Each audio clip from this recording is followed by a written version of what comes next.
When the shelling first started, it was so loud. All I could hear was my own breathing. And I just remember thinking to myself, oh shit, this is real. This is real. Oh, I'm sorry, Byron. I skipped to the good part and forgot to say all the boring stuff. So we'll get to that later, but let me kind of pick it up. Okay, glitch. Okay, back to reality. Well, my name's Bandy, and I'm the director of a local nonprofit called the Spero Project. And I've spent the last 10 years of my life living right here in the middle of everywhere, inside the resettled refugee community of Oklahoma City. My new neighbors are from some of the most beautiful places and troubled places in the world. Places like Afghanistan, Burma, the Congo, Eritrea, Ethiopia, Iraq, Somalia, and Sudan. Together we explore the new possibilities of a hope and a future here for them and their children in this amazing land called America. These new friends of mine have taught me how to be this new word I'm kind of playing with called a possibilitarian. I know y'all are going to steal it. I know you are. It's yours. It's yours.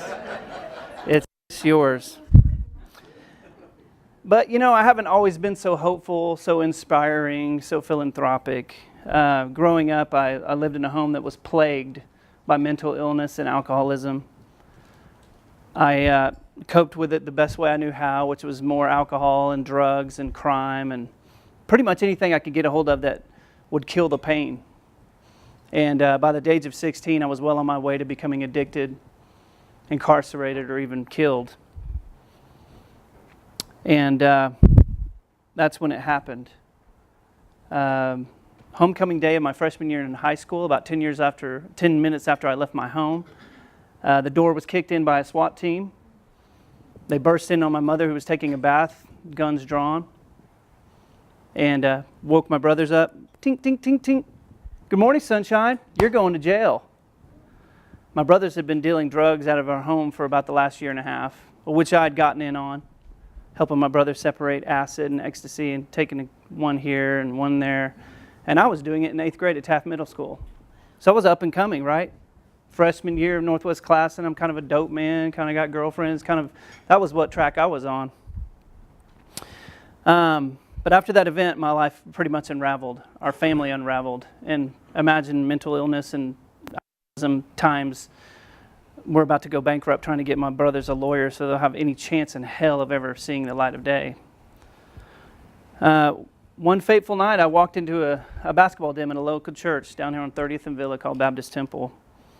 And it's peculiar. I don't go to church. I don't have any interest in it. But they had a basketball gym, and I was super bored. So I go in there, I'm shooting hoops, and some goofy guy walks up with a goofy grin on his face. Hey, buddy, how's it going?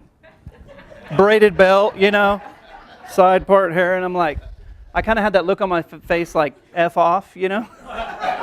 So he kind of picked up on that. He had some degree of emotional intelligence. So he circled back about 10 minutes later, and the youth program was about to start. And he was like, hey, man, you know, you really can't come play basketball unless you come sit in our youth service. I was like, oh, whatever, okay, cool. I'll come listen to this guy talk, whatever he wants to say. Sitting in that room, kind of, you know, in the back, just kicked back, arms crossed. I was thinking to myself, these aren't my people. I don't belong here. I don't really know what they're talking about. I don't really care. But I had a conversion experience, for lack of a better word, so we can skip to the end. I had an inner dialogue, a conversation with myself about my life, where I was heading, what it was all about. And went back and forth. I justified myself. Oh, I can't do this. I can't do that. I can't be like them. Oh, I'm not a good person, la, la, la. And then I heard these words whispered to me in my ear. Come with me. I have great plans for you. Come with me. I have great plans for you. Well, there's a great probability that that would not be the case. But it got my attention.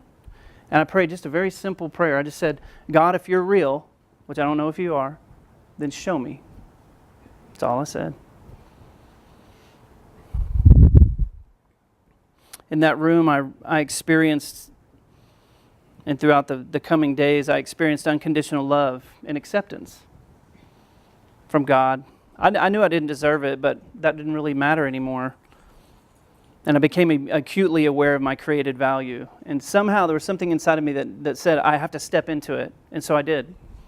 And I gave myself a chance. Over the next 6 years, everything changed in my life. My brothers were given a second chance and had their prison sentence reduced from 55 years to 2 years. I had a newfound energy and inspiration in my life, some sense of hope and purpose I didn't have before.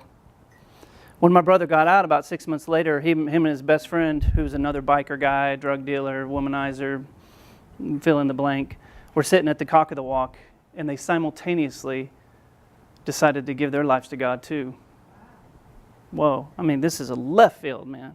I'm telling you, I was like, whoa, hang on. That was because when I was like, oh man, let me tell you about God and Jesus and let's go to church. He was like, get the hell away from me. But then he came around on his own to his conclusion that he came to. My father ended a daily drinking career of 25 years, and he fell in love with my mother again. My mother's mental illness began to improve. During the time of college, in just 2 years, I received a series of private donations from some people I've never even met, in excess of $50,000, and graduated college debt-free. This season was an amazing time of growth and possibility in my life.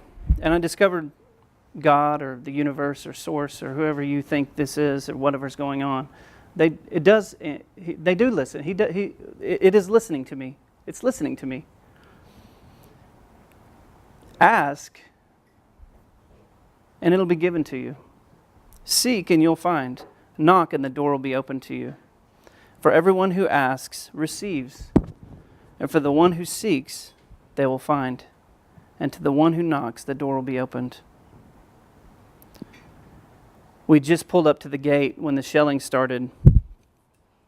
And as the doors opened, we quickly drove up the narrow driveway toward the courtyard.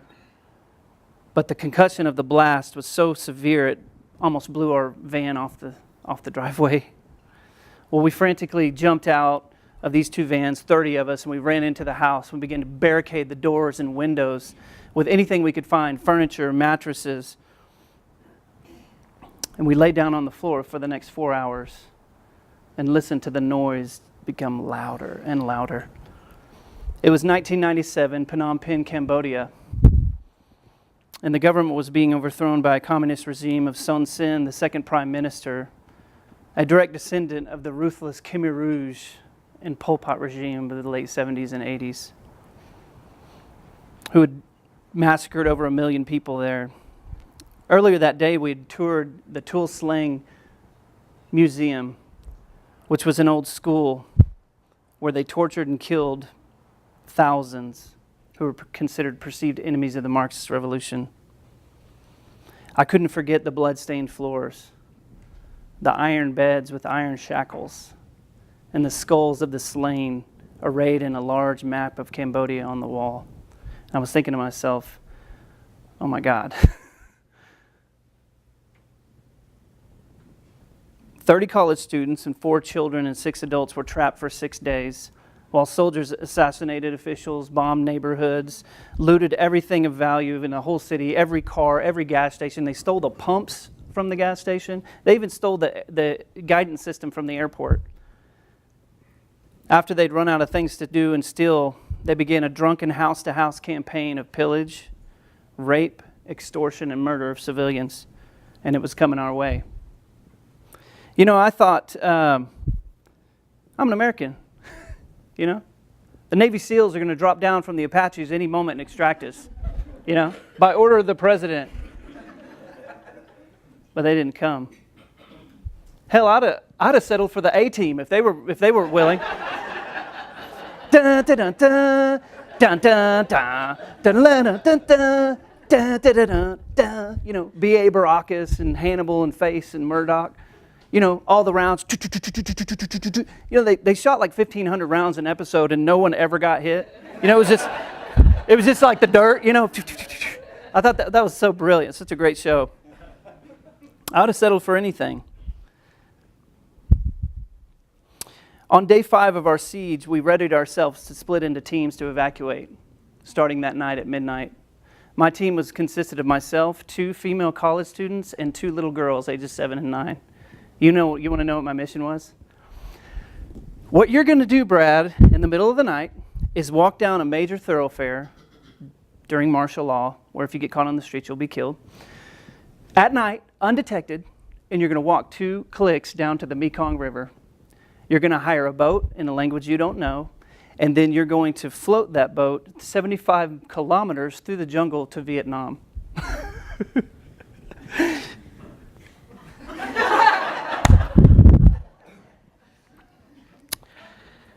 What in the world is happening right now? I'm 20 years old, all right? I should be sipping on a Shasta in my dorm room watching MacGyver reruns. But I'm stuck in some kind of freaking lost episode of The Amazing Race, Extreme Regime Edition, It's like, well, I'll tell you what the world was happening. It's what happens in this world. The weak get trampled by the strong.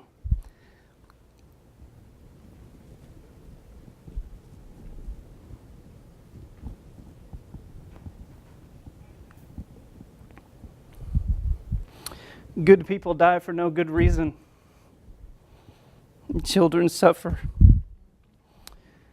And my fragile sense of security disappeared. I had a reality check. We're not in America anymore. This is really scary. Where a person is born can literally determine whether they live or die? Whether they thrive or just survive? I remember having a profound sense of, this isn't fair.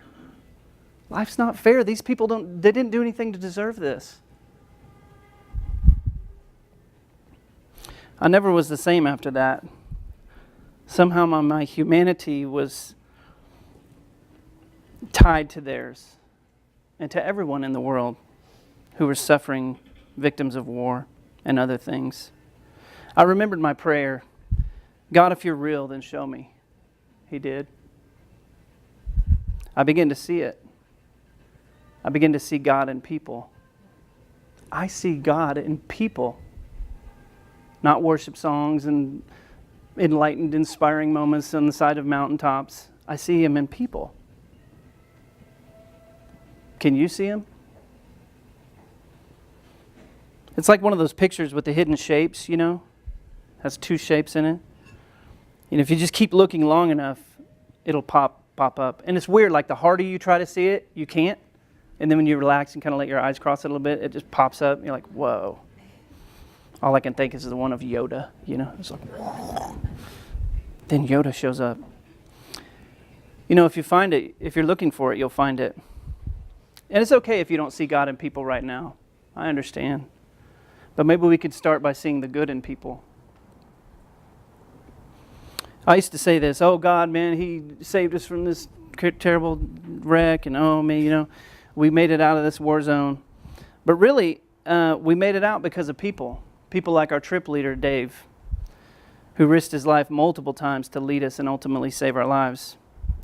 To Sue, a 60-year-old widower, who after her husband died, just decided that I'm not going to waste my life collecting seashells, and moved to Cambodia to take care of orphan children and learn the language fluently in less than 3 years. This woman saved our life, and I'll tell you exactly how it happened. When the stuff started going down, hundreds and hundreds of people, thousands of people were just leaving the city. It was just like it was a reenactment of what happened in the 70s. We come up on an intersection, there's probably 300 people, bikes and babies and scooters and cars. I saw a family of 4 on a scooter with like water jugs and all their possessions. The people were terrified. And everybody's going, okay, we got to go back to our place where all our stuff is and our supplies. Everybody's going, go back. In the middle of the intersection, we either go straight to where we were staying, and I literally saw her glitch. She was like, no, and she went left. We found out a day later that the place we were staying was a very affluent area, a house big enough to accommodate us. It was shelled to pieces. Sue was listening. She obeyed. She didn't hesitate. She was listening, tuned in. Our Buddhist neighbor, when we ran out of food 3 days into our siege, risked his life and spent 11 hours carving through the back streets of Phnom Penh to try to find us something to eat. And he found us a bag of rice and a handful of vegetables. But he's Buddhist and we're Baptist. Okay. The airplane pilot who waved one more group across the tattered tarmac to get onto the only plane leaving that country, where a few of our team members were terrified and stranded on the other side with no contact. Or our school leader, Otis, who homebound was on the phone with our parents night and day, consoling them and fighting for our release. I began to see everyone in this way, in God's way, and I couldn't unsee them. Something started to make sense to me, that there's really no more us and them. It's just us. It's just us. And nobody else is coming. That begged the question, what kind of world do I want to live in? A world of possibilities? Or simply a world of probabilities? Oh, probably nothing will ever change. There'll probably always be that way. Our marriage will probably always suck. I'll probably just keep getting older and become obsolete. Or this country will probably just go that route, and probably. I mean, have we lived our life in those areas before? You ever been stuck in the probable rut? Everything's just probable and predictable. Kind of levels out at suck. Well, I guess this is the way I am. You'll pick it up when you hear your self-talk. Oh, that's just the way I am. Oh, that's just the way it is. Or we could live a life of possibility. Well, we got back in one piece. Oh, I'm at 17. And about a year and a half later, I went back into a conflict zone. Again. Like I didn't have enough war in my life. Hey, man, what are you doing this summer? I thought I'd go check out a war, see what was going on. I spent 6 weeks in a refugee camp in Albania in Kosovo, 1999, during that conflict. I kept bumping into God in the most unexpected places, like refugee tents full of families who refused to be victims and defiantly hoped against all odds that they would go home. Or through the extravagant hospitality of a Muslim family's dinner table in the middle of a dry, dusty riverbed. These are actually real, by the way. These aren't metaphors. These are real. Or having a Muslim leader guy give us Christians his house to start a church in after we told him his 2 sons were alive that he assumed had been dead for 2 years. First time I was kissed by a man. Kind of shocking, but kind of cool. I mean, it makes sense, right? If church is what you call loving somebody like family that you don't even know and traveling halfway around the world to show it, sure, let's have a church. Isn't that great? Got past all the dialogue and the debate about whose religion's the best. Love changes things. Just normal stuff, I guess, in the life of a possibilitarian. You know, in closing, I've experienced my greatest humanity in unlikely places and people. And really, when I say unlikely, what I mean to say is unlike me. It's kind of like your experience, Katie. You're in the middle of everywhere. It's so beautiful and so rich. And so I just maybe want to leave us with a challenge that we have new neighbors living in our city. People who aren't from here, don't speak the language. And they're looking for a place to belong. They're looking for a home. You see, you can steal somebody's house. You can steal their possessions. You can steal their land. You can even steal their citizenship and all their ID. But one thing you can't take away from people is their sense of home. Because home is where you go. Home is here. Home is the space that you create and I create where we can live and thrive and be safe and healthy. I want to challenge us to open our eyes today, become possibilitarians, begin to see in our daily lives who we live among. What are they offering us?